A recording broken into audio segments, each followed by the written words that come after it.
بسم اللہ الرحمن الرحیم۔ السلام علیکم ورحمۃ اللہ وبرکاتہ۔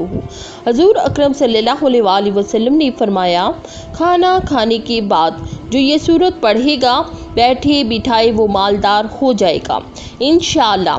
حضرت کعب احبار رضی اللہ تعالیٰ عنہ کہتے ہیں کہ جو شخص یہ سورت پڑھتا ہے تو اللہ تعالیٰ اس کے گوشت کو آگ پر حرام کر دیتا ہے۔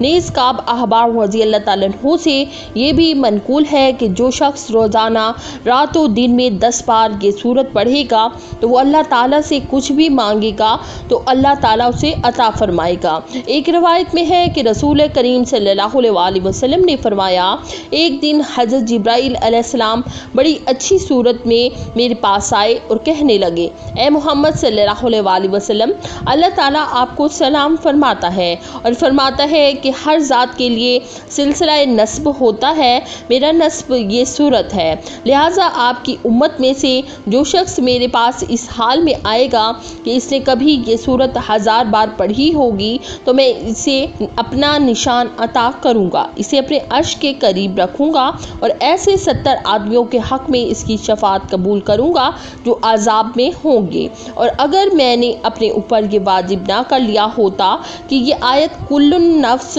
ذائقۃ الموت، یعنی میں نے یہ کلیہ نہ بنا دیا ہوتا کہ ہر جاندار موت کا مزہ ضرور چکھے گا تو میں اس کی روح قبض نہ کرتا۔ رسول کریم صلی اللہ علیہ وآلہ وسلم نے فرمایا، جو شخص اپنے گھر میں داخل ہوتے وقت قل هو اللہ احد پڑھتا ہے تو نہ صرف یہ کہ اس کے گھر والوں سے بلکہ ہمسایوں سے بھی فقر و محتاجگی دور ہو جاتی ہے۔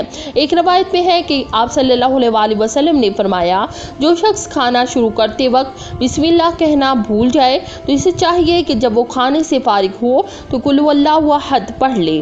جو بندہ یہ عمل کرے گا اللہ اس کے لیے رزق کے بند دروازے کھول دے گا۔ جو روزانہ کھانا کھانے کے بعد سورہ اخلاص 3 بار پڑھے گا تو انشاءاللہ چند دنوں میں مالدار ہو جائے گا۔ اگر وہ بیمار ہے تو انشاءاللہ بیماری سے شفا پائے گا، صحت و تندرستی والی لمبی زندگی پائے گا، محتاجگی سے، رزق کی تنگی سے، ہر نقصان دینے والی چیز سے اللہ اس کی حفاظت فرمائے گا انشاءاللہ۔ تو آپ اس عمل کو لازمی کریں اور اسے شیئر کریں، ویڈیو کو لائک اور چینل کو سبسکرائب کریں۔ جزاک اللہ خیرن کثیرا۔